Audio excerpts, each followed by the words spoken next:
Welcome back. Well, last week we took a look at the evolution of refrigerators, and this week we're going to take a look at the evolution of the cooking stove. Now, we've started out with this particular image for a reason. This is a picture from a magazine ad, and I'm not sure what they are advertising. Probably the floor. Some of my best kitchen pictures have come from flooring manufacturers. The reason I want to share this with you is because this is the inspiration for the kitchen I will be doing in the schoolhouse. It's largely focused on this great range that looks very much like my Ezra.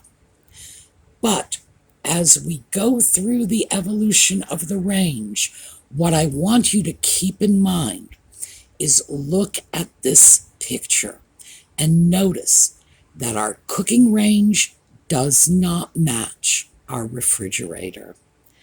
That is a new aesthetic.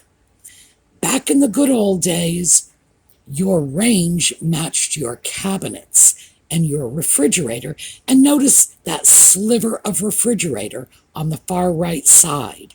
Your refrigerator matched your sink. That was simply the way they did it. And among other things, we're going to take a look at why this is. All right, so we'll be back in a minute.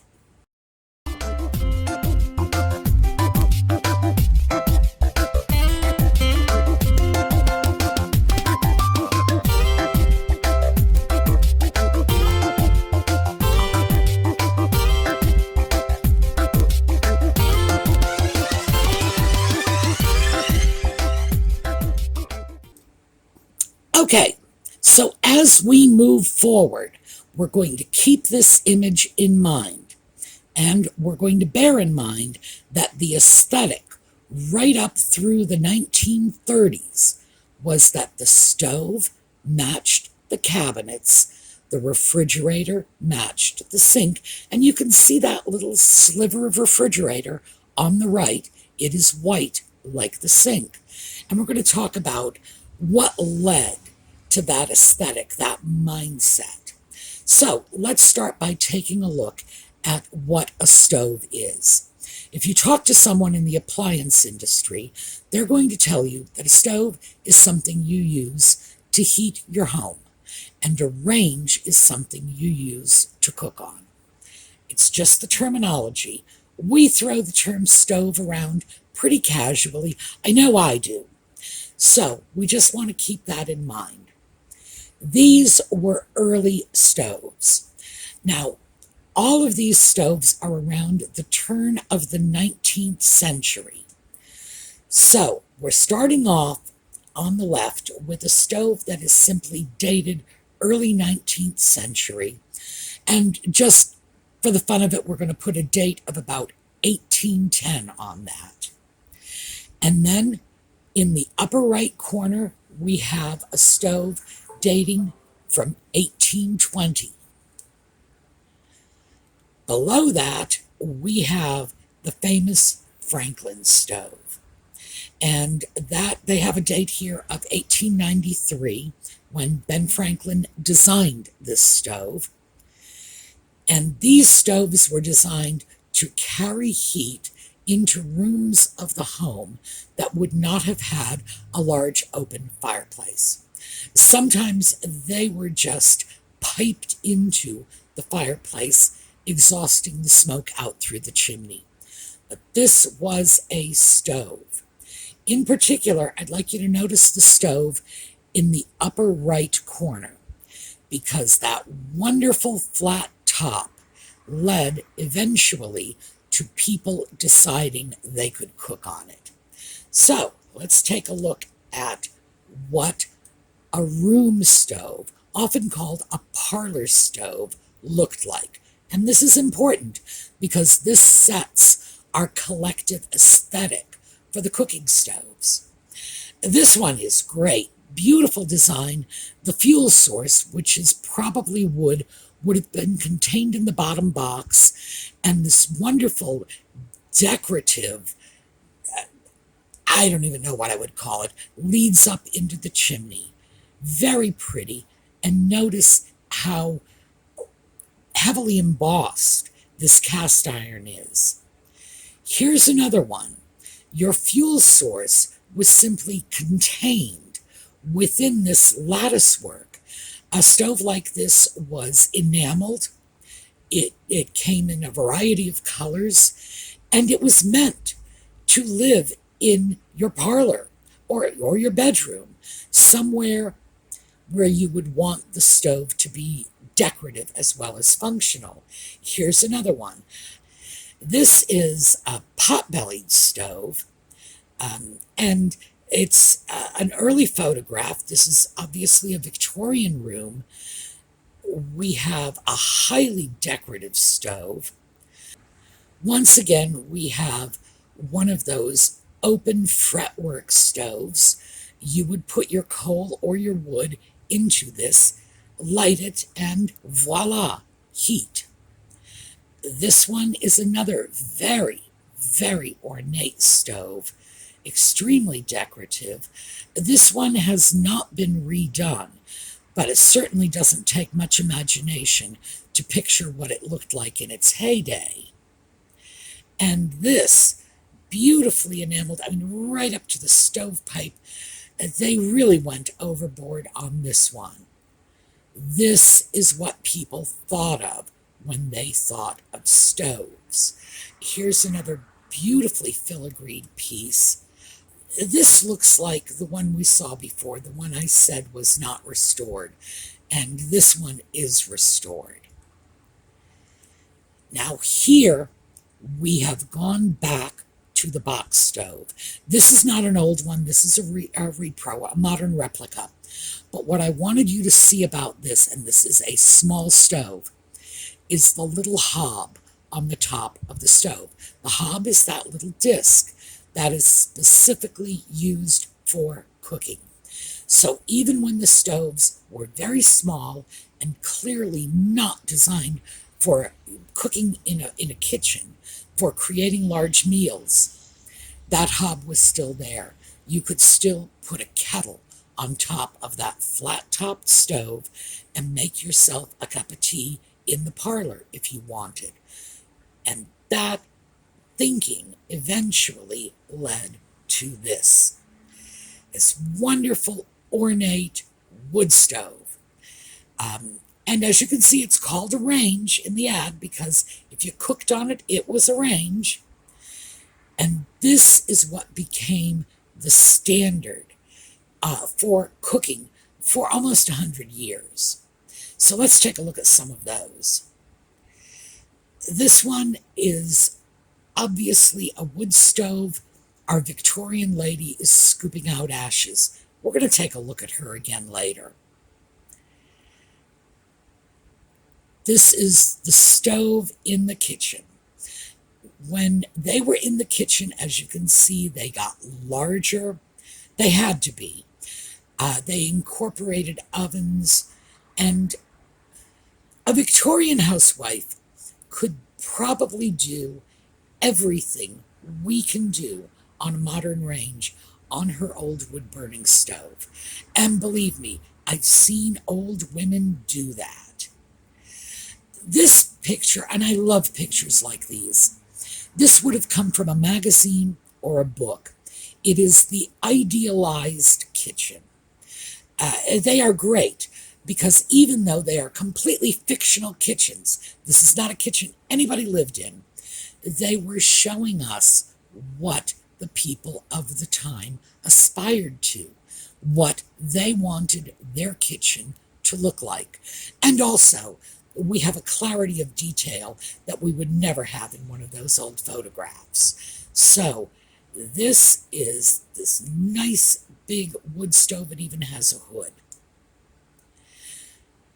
Again, we have a nice stove. This is a small one, but this is a wood cooking stove. This too. Now, this one I believe is a modern replica of the older stove, but it's very true to the styles at the time. And as you look through the photos, you'll see many stoves just like this one. But this one shows that we have a point here where we are bringing the stove up off the floor. This is actually a photograph. As you can see, it's Ma and the baby, and so it's showing a real stove in a real home actually in use. And Ma would have gone out of her way to put that baby's high chair quite close to the stove in order to keep the baby warm. In many houses, this cooking stove was the main source of heat. This is another stove, probably a wood stove, not in use. This is being photographed in an antique shop, I believe. But as you can see, that style was very prevalent. And here we have a woman. Notice her dress. This is the 1930s. We can tell from the dress and the shoes. And notice the stove she's using. So here you go. Here is our Victorian woman cleaning the ashes out of the stove, and our 1930s Ma cooking dinner over virtually the same stove. The technology had not changed for almost 100 years. At this point, we are in the 1920s going into the 1930s. And we are seeing some major changes in stoves. One of the biggest changes we are seeing, well, the most obvious, is stylistically. Our stove is no longer cast iron. We've brought that enamel feature back in from the parlor stoves.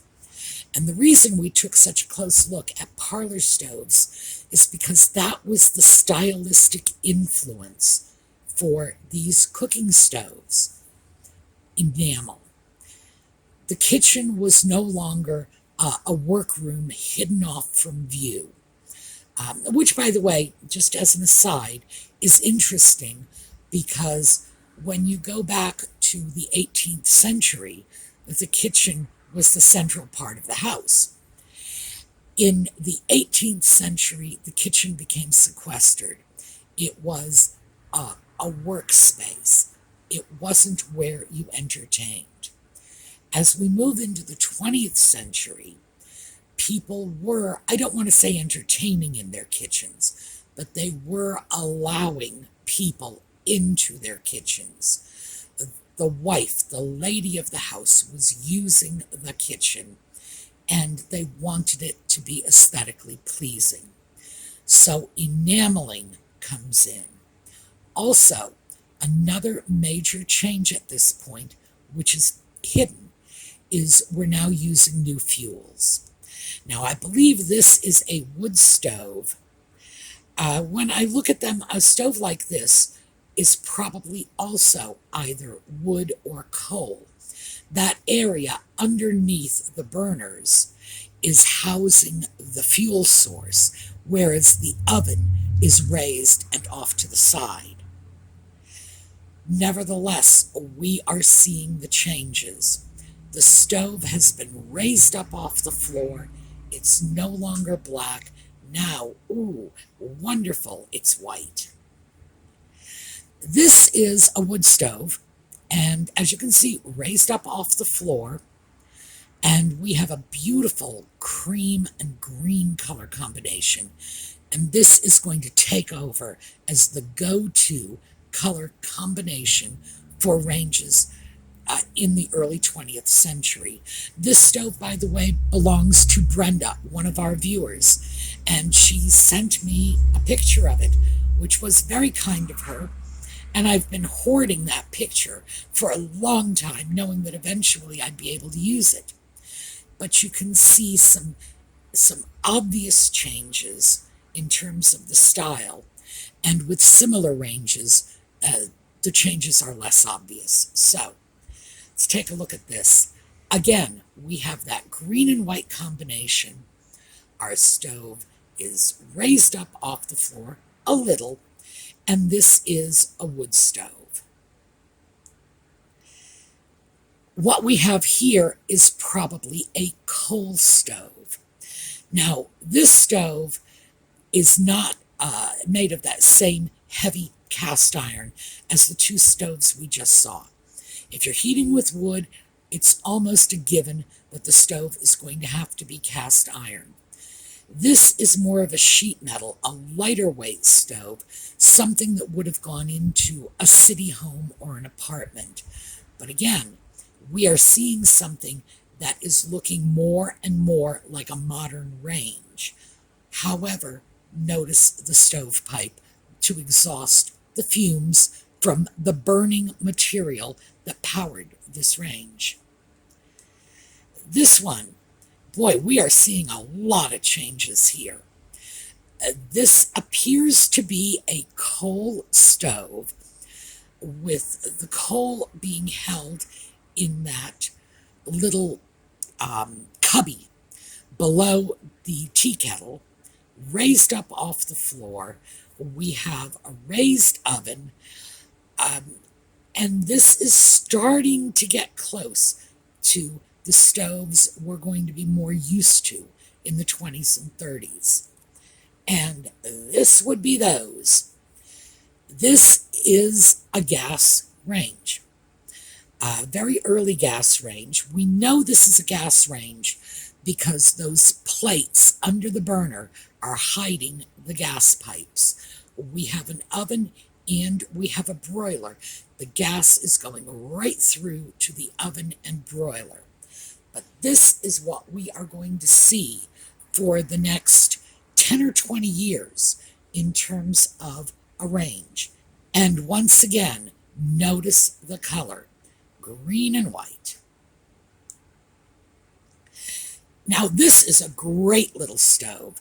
I don't know the fuel source for this stove because there is a large compartment under the burners and another large compartment under the oven. That leads me to believe it's likely coal. This is gorgeous because this has some beautiful Art Deco styling to it. Oh, that is a yummy, yummy piece. I'm not giving Ezra up for it, but still, I can appreciate it. Once again, we're looking at a piece that is resembling those stoves of the 20s and 30s. This one, interestingly enough, is a bit of a throwback in terms of style. It's definitely more resembling a wood-burning stove, and because it appears to be of heavier construction, it may in fact actually be a wood-burning stove. Now, here we have a lady showing off her gas range. Notice she is simply turning a knob, and she'll have to hold a match to the burner. They did not have automatic ignition. But she turns the stove, she lights the match, and she is cooking.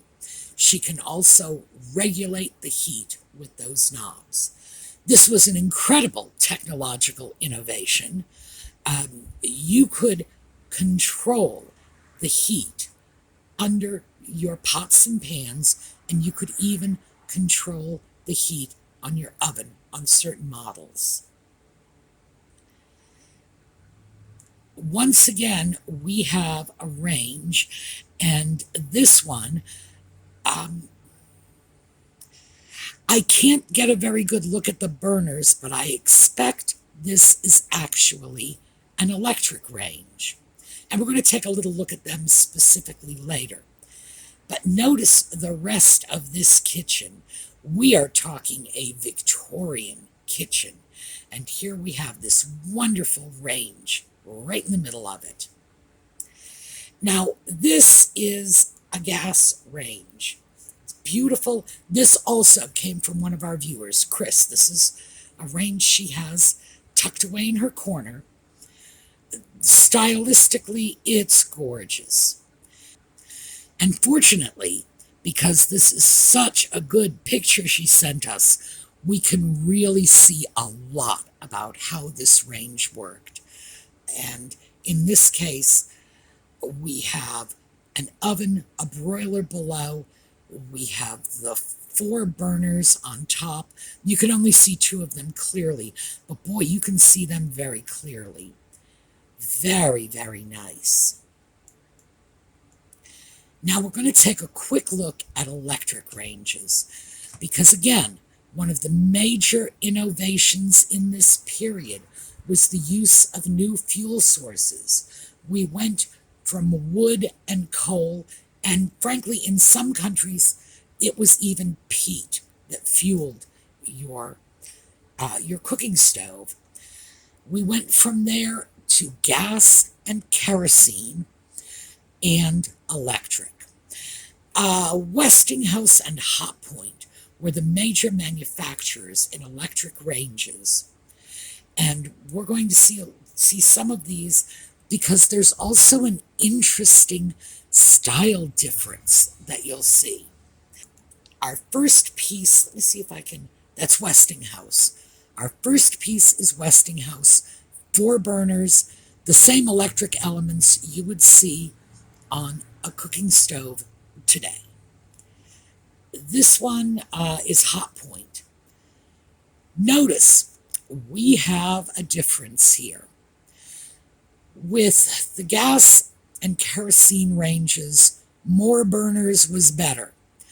With the electric ranges, because they were primarily designed for smaller spaces, we are seeing much smaller ranges overall and fewer burners. These were likely to have been designed for apartments. Here's another one. This is an electric range. It's a Westinghouse, and it's more along the size of the gas and kerosene ranges we're used to seeing. Notice also, because I'm sure you have already, we've seen some of these, the electric range color scheme was more inclined to be white, gray, and black than white, green, and black. No idea why. Could have just been a choice by Westinghouse or Hotpoint. This is another one of those smaller scaled electric ranges. Very, very sweet. By the way, many of these ranges work. I would suggest if you're going to get one and use it, you have an electrician rewire it. But they are actually still functioning pieces. So we are going to finish up with this. This is a page from the Sears catalog from 1934, and it is showing my range. That's the one on the top, $36.25, although I bet my Ezra cost a little bit more, maybe as much as $36.50, because my Ezra, as you will see, has some beautiful Art Deco styling that this sort of plain Jane, basic Sears model does not have. Oh, and I should also mention that if you flip this page, on the other side, you see wood-burning stoves. And just to finish up, here is a picture of our littlest subscriber, Evelyn. She's much older than that now, by the way. And she is in front of her television watching me doing a video in front of Ezra. So there's Ezra. There's his beautiful Art Deco styling. Oh, and I should also mention that little mini Tidbit tray on top of Ezra's oven with the rose medallion cup and saucer. I sent that to Evelyn so that she could have a little keepsake from this. She uses it for her hair ties. All right, tomorrow we are going to pick up, we're going to take a look at Ezra, and we're going to pick up with the 1930s moving forward. Looking forward to seeing you then. Have a terrific day.